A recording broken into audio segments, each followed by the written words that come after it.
मैं शशि यादव, बिहार राज्य आशा कार्यकर्ता संघ गोपगुट एकटू की राज्य अध्यक्ष, बिहार विधान परिषद की सदस्या। बहनों, आप तमाम लोग बेचैन हैं, परेशान हैं, जो कि स्वाभाविक है, क्योंकि 3 महीने 4 महीने से अगर पेमेंट नहीं मिले आशा और आशा फैसिलिटेटर को, तो कैसे उसका परिवार चलेगा, ये सोच करके भी रूह कांप जाती है।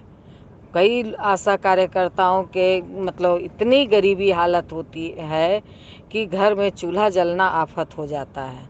ऐसी परिस्थिति में 4 महीने से जो पेमेंट नहीं मिला है, पोर्टल ख़राब का मैं लगातार इस बार बात कर रही थी। चुनाव था, चुनाव के कारण कोई ना मंत्रीगण मिलने की स्थिति में थे, ना कोई अधिकारी पदाधिकारी मिलने की स्थिति में थे, और हम सब लोग चुनाव में व्यस्त थे। इस वजह से बात हो रही थी, मगर जा कर के मिल कर के जो दबाव डालना हो पा रहा था, ये बीच में एक बार गई थी, मगर उन लोगों ने कहा कि जल्द हो जाएगा, मगर अभी तक नहीं हुआ। तो आज मैं सीधे ईडी से जा कर के, कार्यपालक निदेशक से सीधे जा कर के मुलाकात की। मैं और रणविजय जी एकटू के राष्ट्रीय सचिव हैं, दोनों लोग जा कर के मुलाकात की और इन सारी स्थितियों से अवगत कराया।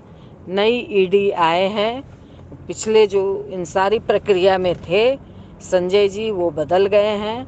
ये नई ईडी सुहर्ष भगत नए ईडी आए हैं, उनको हम लोगों ने सारी प्रक्रिया से अवगत कराया और उन्होंने कहा कि ये सचमुच में उनको ये सारी चीज़ों की जानकारी नहीं थी।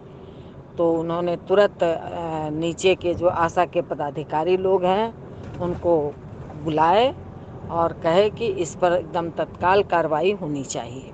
हम लोगों ने इस बात की भी मांग की कि अगर कोई पोर्टल 4 महीना 5 महीना अगर बंद रहता है, तो वो इसके लिए विभाग के तरफ से, राज्य स्वास्थ्य समिति की तरफ से ऑथेंटिक एक लेटर निकलनी चाहिए कि इस वजह से पोर्टल इतने दिनों के लिए बंद रहेगा।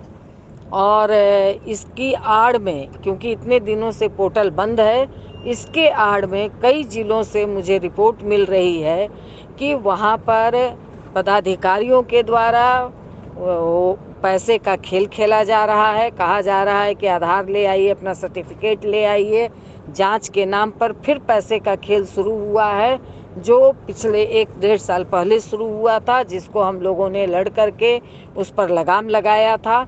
वही खेल फिर शुरू करने की कोशिश हो रही है कि पोर्टल हम खुलवाएंगे। तो इसमें मैं तमाम आशा और फैसिलिटेटर बहनों से कहना चाहूँगी कि आप इस खेल में न फंसे। कहीं कोई पैसा नहीं देने की ज़रूरत है, कहीं कोई सर्टिफिकेट जांच कराने की अभी ज़रूरत नहीं है, क्योंकि पोर्टल की गड़बड़ी ऊपर से है। ऊपर पोर्टल बंद किए हैं, ये ऑफिशियल लेटर यहाँ से निकलनी चाहिए, तभी इसके बाद कोई काम होगा। इसलिए ये नीचे के जो लगातार अधिकारी पदाधिकारी पैसे का खेल करते हैं, सर्टिफिकेट जांच के नाम पर पैसा ऐंठने का काम करते हैं, तो इस पर सीधे मैं आप बहनों से कहना चाहूँगी कि इस झांसे में न पड़ें और कहीं सीधे कहिए कि आप हमें लिखित आवेदन दिखाइए, लिखित लेटर दिखाइए कि कहाँ सर्टिफिकेट जांच का आवेदन आया है और उसमें पैसे की मांग है।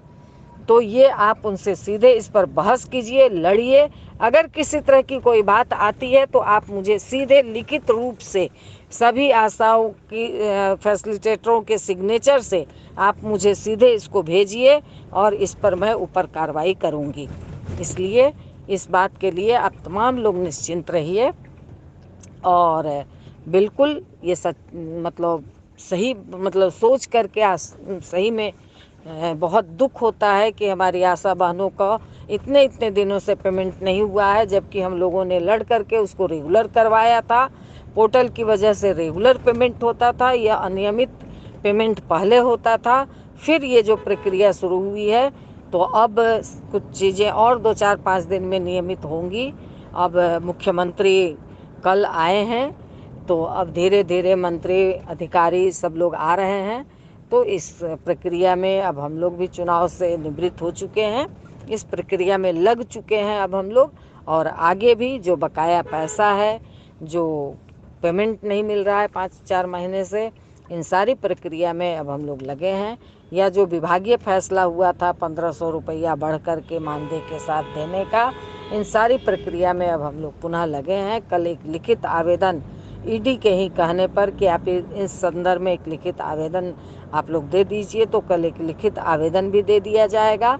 इसलिए बहनों, इस तरफ पहलकदमी हम लोग लगातार इस पर सचेत हैं, सक्रिय हैं, कहीं से भी बैठे नहीं हैं। चुनाव में भी लगातार बात होती रही है, मगर कोई कार्रवाई नहीं हो पाने से ज़रूर तकलीफ़ है कि हमारी बहनों को जो आर्थिक तकलीफ़ झेलनी पड़ रही है। इस चुनावी मौसम में भी उन लोगों ने काम किया, उसके बावजूद आर्थिक तकलीफ़ जो झेलनी पड़ रही है, अपने बच्चों के छोटे छोटे मांगों को पूरा नहीं कर पा रही है, तो सचमुच इसका दुख है, दर्द है।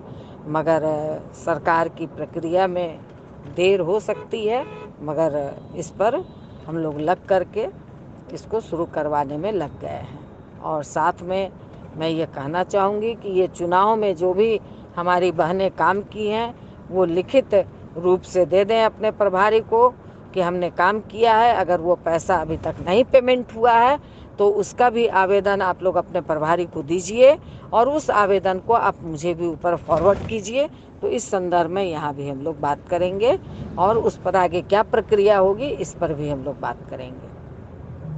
तो इन्हीं बातों के साथ है कि आप लोग ज़रूर कठिनाई को झेलते हुए भी आप लोग मुस्तैदी से आप लोग दृढ़ रहें। मगर इस भीषण गर्मी है, इस गर्मी में हमारी बहनें सचेत रहें, क्योंकि कई हमारी बहनों को इस गर्मी की वजह से हम लोगों ने खोया है। आगे हम लोग ना खोएं, इसके लिए थोड़ा सचेत रहिए, ध्यान दीजिए अपने हेल्थ को, और इस बात पर एकदम बिल्कुल अडिग होइए कि आप धूप में अगर हमसे काम करवाइएगा तो हम उस स्थिति में बचा करके ही काम आप अपना कीजिए, क्योंकि जिस तरह का धूप है इसमें अपनी सेहत का भी ध्यान ज़रूर रखिए। इन्हीं बातों के साथ इनकलाब जिंदाबाद। फिर मिलेंगे और इन्हीं बातों के साथ धन्यवाद।